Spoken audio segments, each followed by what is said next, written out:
Ladies and gentlemen, we are set for our professional K1 matchup.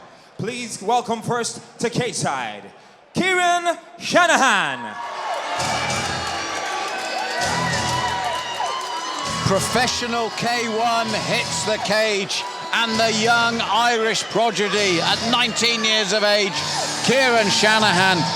And what an all-round kickboxer this young man is. Here tonight from the Emerald Isle, 12-4, really quick kicks. And 19, Malcolm, a guy who has really been developing. And when you look at who's running the corner there tonight, that's nothing at all of a surprise. Nosey is there. Yes, a great team behind him. And again, at 19, he's not lacking confidence when asked about his opponent. Yeah, he's short, he's stocky, and he's a bit of a sloppy boxer. He's talking about Tommy K.O. King. So, I mean, there's a confident young man. You will never beat the Irish, he told us earlier tonight. And so, when you take a look at the fact that he believes that he's got what it takes to deal with the physicality and the power of Tommy King with speed, accuracy, precision, and placement, I think that has all of the makings of a fight of the night, if not round of the night. And I mean, when you've got the likes of the Knowles brothers in your corner who are steeped in tradition and ability, I'm showing my age now, but I've commentated on the Knowles brothers when they were young men competing and thinking, wow, you know. So this young man now, Ciarain Shanahan, again a tall young man at the weight. And he's right, Tommy King will be stockier at this weight. And one of the things he's going to want to try to use is footwork and movement-based striking. Do not stand in the pocket. Here he is, all the way from Ireland, Ciarain Shanahan. And his opponent, please welcome Tommy King. And the reason you don't stay in the pocket is this man. And the clue's in his nickname, KO. This is Tommy K.O. King. The King brothers have been making things happen with the two letters for quite some time here in London. Known for those knockouts, known for fights that just seem to be over in a flash. But if there's one thing that we really know about Tommy and his brother Louis, who will feature here later tonight, they have heart and determination that is perhaps unparalleled. Also, two of the most honest fighters I've known. We've commentated them on before a number of times, and they've come over to us. And when they've been out of sorts and they've not performed their best, they've just gone, I was out of sorts there, I wasn't at my best, I didn't do it properly. But I've noticed, I've been following them this training camp, both men have said to be going phenomenally. They are so ready, both of them, for tonight's action. And when they are ready and they are fit, you won't find two more exciting fighters in the country. Hard work and determination in the gym, without a doubt, a key recipe between these two. They often bring out the very best in each other. They train, they work alongside the Double K gym, as you can see there on the walkout t-shirts. Without a doubt, one of the top striking gyms in the country. So between Team King and, of course, Double K, those guys have got all the boxes ticked. And I have every faith that when you look at the skills of Ciarain Shanahan, it's going to be fireworks with a capital F. Well, now you've mentioned the Double K, I mean, we mentioned Nosey and the Knowles brothers and their legacy. Kieran Kettle, an incredible, and again, I had the privilege of commentating on him when he was a very young man and was representing our country at such an early age. So, two incredible camps for hopefully two incredible fighters with what be an incredible bout. Here he is, K.O. King.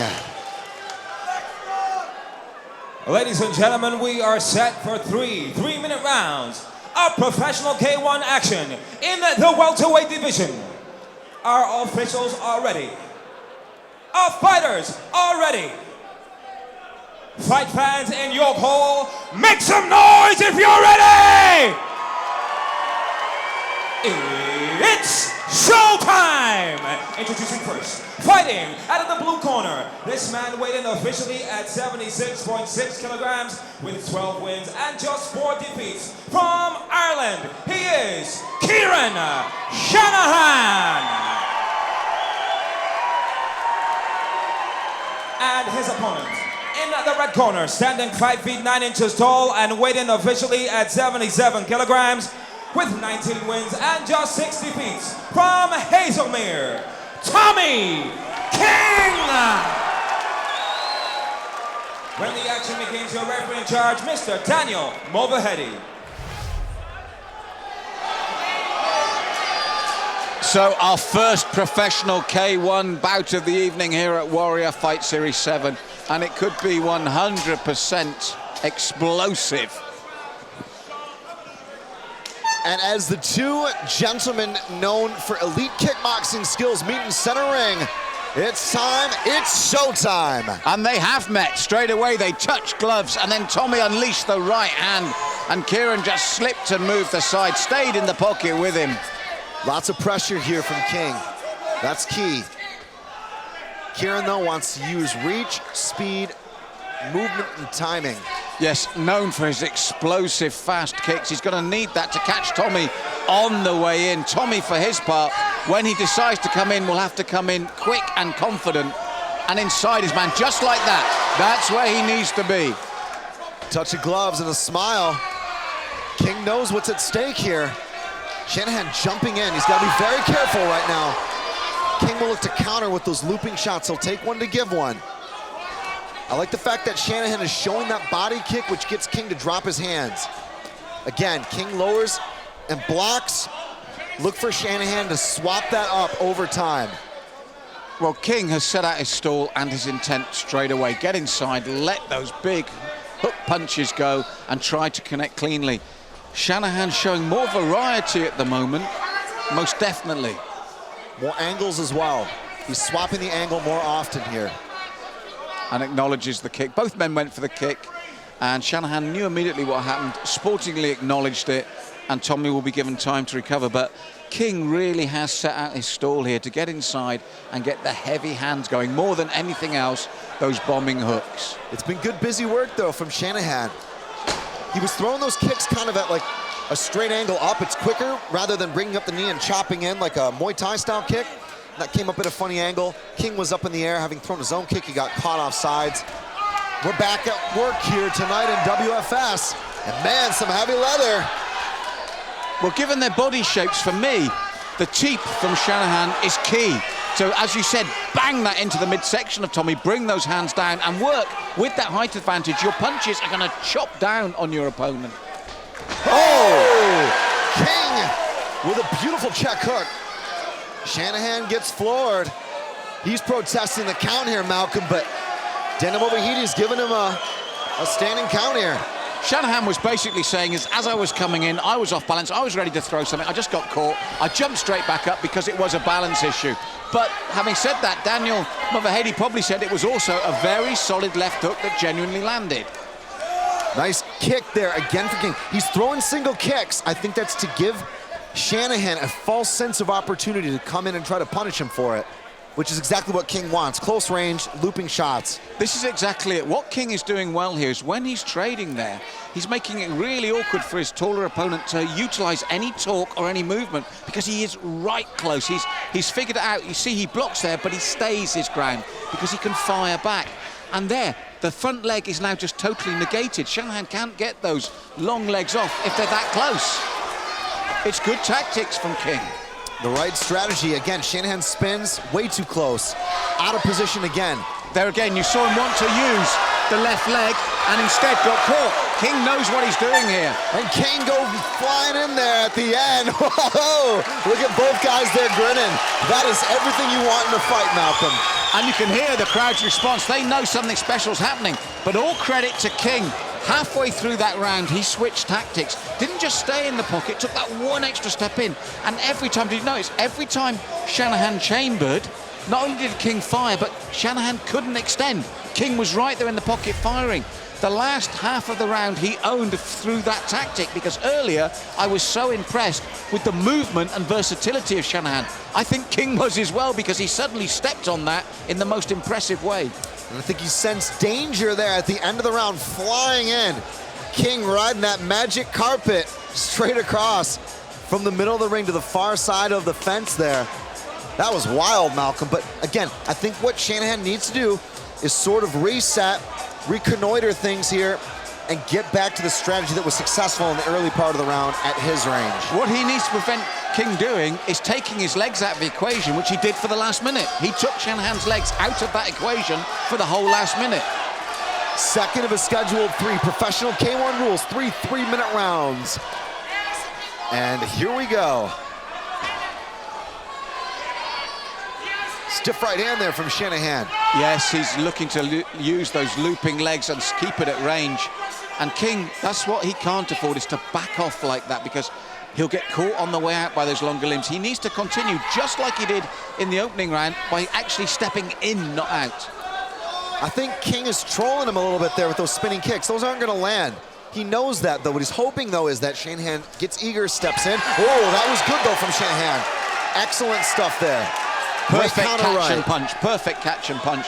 King needs to get to doing what he did in the first round, stepping in, because, as I said, Shanahan is dangerous at range, and these long limbs chopping away at his shoulder. Whoa! Big bombs there from King. And a left hook to a right. Shanahan standing. Man! He can't afford to do that long. Incredible confidence and guts there, but just when he was getting up ahead of steam with those consistent kicks, King steps in once again, and the right hand and left hand lands once more. Both playing a dangerous game here. Both playing Russian roulette. Somebody's gonna fall. This is as thrilling as it gets in Pro K1. And again, King stalking his man, checks the kicks finally. Shanahan's got his attention with those kicks now. But King, for me, is far more effective when he steps into range. That's where he's at danger, stepping backwards away from Shanahan. And Shanahan suddenly explodes, but takes a left and right in return. What a bout. Man, so much heart, so much grit, so much determination, and more importantly, so much power behind every single strike. The variety from Shanahan is important here. He's got to continue to try to overwhelm King and work the body with those knees. But what he doesn't want to do is come in straight on those entries, because King is reading that. That's when he's least effective, and when they're up close, as Shanahan had his back to the ropes, that's when he's dangerous. But King felt that. King was wobbled by that. Knows he's showing him, go in. He knows. King was wobbled by that. Whoa! And again, the body shots. I like it. Upstairs and downstairs from Shanahan. This has been a much better round. Not much time in it here, but folks, we've got a fight in London. It's a simple thing, Chris. It's range. When Shanahan's at this range, he's so effective. When he can throw the teep as a setup, then use his arms afterwards. You saw the danger to King. King took that well. His corner knew, but Shanahan didn't know just how much he'd rocked King. King slipping the jab there, looking for some hooks. Shanahan is wise to it, though. I think he's got his timing down. He knows that right after he throws a combination, that King is going to try to counter him immediately afterwards. You're right, it's timing and distancing now from Shanahan. He's getting through because he's at the right range. And because he hurt King, King can't come in as confidently or as quickly as he could. What I love was, in the first round, King adapted and he shifted. In the second round, Shanahan adapted and shifted, and the whole part of the second round he owned, because he kept the range, he kept the distance. And what we've seen here is just how important it is in kickboxing to understand that very early. Sometimes it's all about auditing what your opponent is doing and then trying to exploit it over time. I think that was some great cornering there from the Knowsley team. Shanahan, in my opinion, won that round. There were some big strikes, though, from King as well. I think we got a fight in London. I think it's a close one. I think the third one's going to decide it. I agree totally, Chris, and it's superb work from both men. And what I love about this is a very simple equation. At distance and range, it's Shanahan's fight. In close, King's got this. Who is going to assert that will and that authority in the third and final round?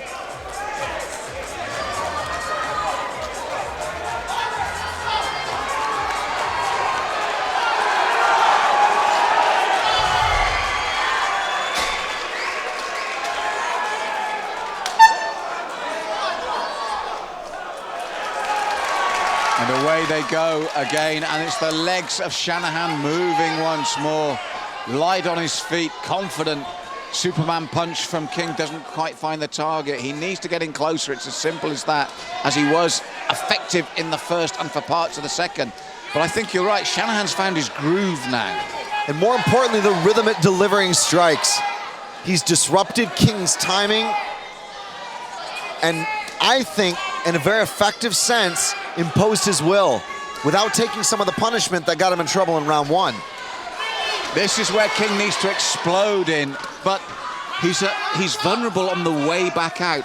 What he needs to do is explode in, and even if it's not pretty, clinch or push away, not work back that way against such a taller opponent.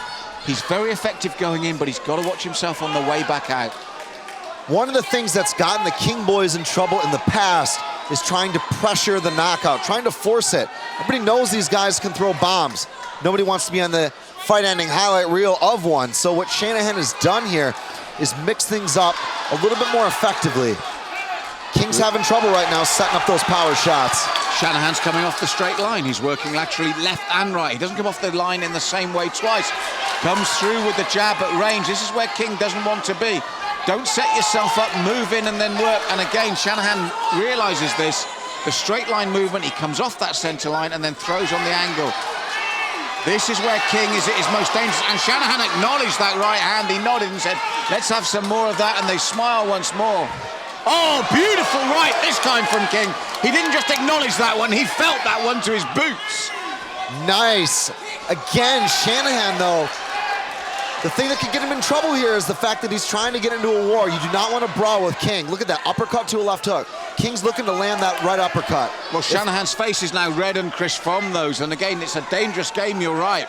If Shanahan's guard is too wide with those elbows out like this, that uppercut's coming right up the middle, straight down the pipe. King's looking for it. He's going to sell the hook.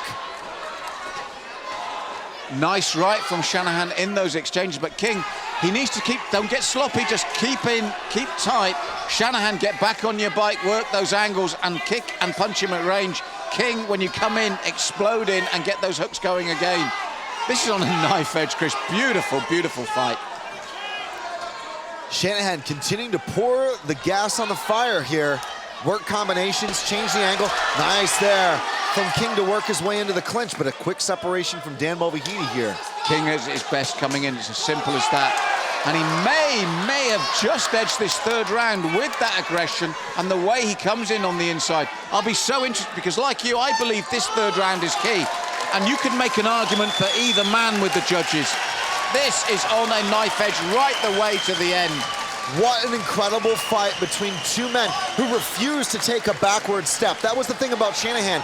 We saw a little bit more of a mixture of combinations and variations over time, but the fact was, you couldn't really pick a moment there where either guy was retreating, and that to me was exciting as it gets in K1. If Shanahan loses, and it's a possibility, this third round for me is key for both men, and I would agree with either judge if they made a case, it's that close. But if he loses, that gutsiness and that heart and that desire might actually be a detriment when he was working so well at range and moving and hitting. When he decided to stand and trade with King, if he does lose, he might just regret that. And by that you mean when he accepted return fire from King. That was the key. That was the key. And what we'll look at here is how the judges scored that. I had it even going into the third. It's going to come down to that last stanza, in our opinion, here at ringside. For Chris Hoekstra and Malcolm Martin, it's going to the judges' scorecards, and there is no other man in the business other than Buddy Showtime Johnson to make it all official here tonight at WFS 7, live from London's York Hall. Ladies and gentlemen, after 3 rounds, we go to our judges' scorecards. To your winner by majority decision, Tommy